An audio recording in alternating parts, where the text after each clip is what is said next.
All right, we are going to take some time to get to know the different features of the skull. We're kind of picking and choosing some. There are many more than the ones we're going to ask you to learn, but here's some of them, the ones you're expected to know.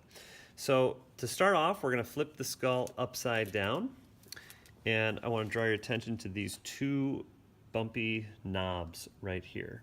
These are called the occipital condyles. They're called the occipital condyles because they're part of the occipital bone, and condyle is the term for a rounded knob.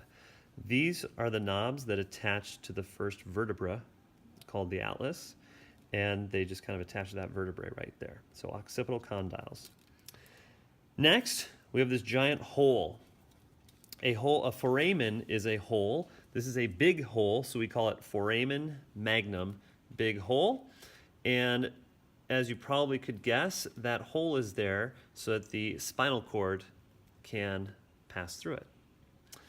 The next two structures are called processes. Processes are projections where muscles attach. The first one is this structure right here called the styloid process. And I think of it like a stylus. It's kind of long and straight like a stylus. The muscles involved in swallowing and speaking actually are attached to this. Then we also have this little bump right here called the mastoid process. There's a muscle called the sternocleidomastoid that attaches to this, and that's involved in turning your head. You can actually feel that on the back of your skull. If you look at me, basically back here, you can kind of feel a little bumpy area back there. That is your mastoid process. The next structure is called the mandibular fossa. It has to do with the mandible, and to see it, you have to remove the jaw. So right here, where that cartilage is, there's this shallow groove where the mandible attaches.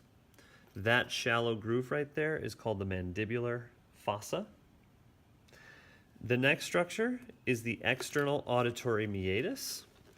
And think auditory ear. That's basically this tunnel right there, the external auditory meatus. And that's where the ear goes.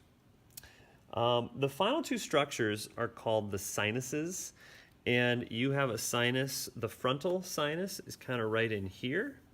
And the sphenoidal sinuses are right above here. And you can't really see them here, but to give you a sense of what a sinus is, it's basically a hollowed air space. So I have this section of a skull. This is the eyeball, and this is the forehead. And if we peel this back, you can see there's this little air space in there. That's the sinus.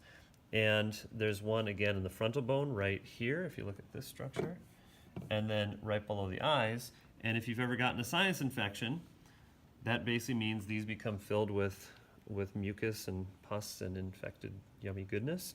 And you oftentimes feel it right here in your forehead and right here below your eyes.